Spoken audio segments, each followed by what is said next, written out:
धाबेजी में pump house जे पोरियतन पारां AC साकरो जे जातियुनि ख़िलाफ़ मुख्य गेट अॻियां एहतिजाजी मुज़ाहिरो करे धरणो हंयो वियो। मुक़ामी पोरियतन पीपुल्स लेबल यूनियन जे अॻुवाण माशूक लगारी रुस्तम कातियार मंज़ूर राजा जी अॻुवाणी में एहतिजाज कंदे चयो त गुज़िरियल ॾींहुं एसी साकरो ऐं एंक्रोचमेंट पुलिस बासरनि जे चवण ते मक़ामी ऑफिसरनि जे घरनि ते हमलो कयो ऐं उन्हनि खे हिसायो वियो, जेको मुसमत जोॻो अमल आहे। हुन वधीक ॿुधायो गुज़िरियल 25 वरनि खां सवनि जे तादाद में 62 ॿाहिरियां माण्हू वाटर बोर्ड जे सरकारी क्वार्टरनि ते कब्ज़ो कयो वेठा आहिनि, जिन खे बिजली पाणी समेत सभु बुनियादी सहूलियतूं ॾिनियूं आहिनि, जेका सरासर नाइंसाफ़ी आहे। जो गैर कानूनी तौर पे यहाँ पे जिनका कोई वाटर बोर्ड से कोई ताल्लुक़ नहीं है, उनके खिलाफ कोई ऑपरेशन नहीं हुआ और हम ये मुकामा बाला से अपील करते हैं कि इनके खिलाफ भी ऐसे ही कार्रवाई की जाए जैसे हमारे उन वर्करों के साथ की गई।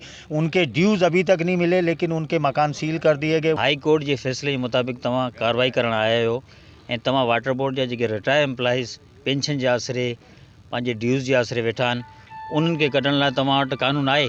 बाक़ी गैर कानूनी माण्हू जेके इन कॉलोनी में नाजाइज़ कब्ज़ो करे वेठा आहिनि, जिन जो वाटर बोर्ड सां कहिड़े क़िस्म जो को वास्तो न आहे, उन्हनि जे लाइ तव्हां वटि कानून न आहे।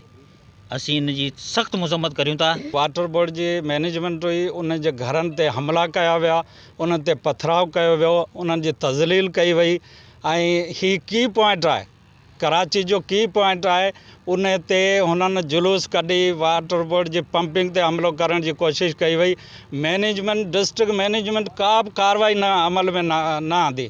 वाटर बोर्ड जा मुलाज़िम पाण खे गैर महफ़ूज़ सम्झनि पिया।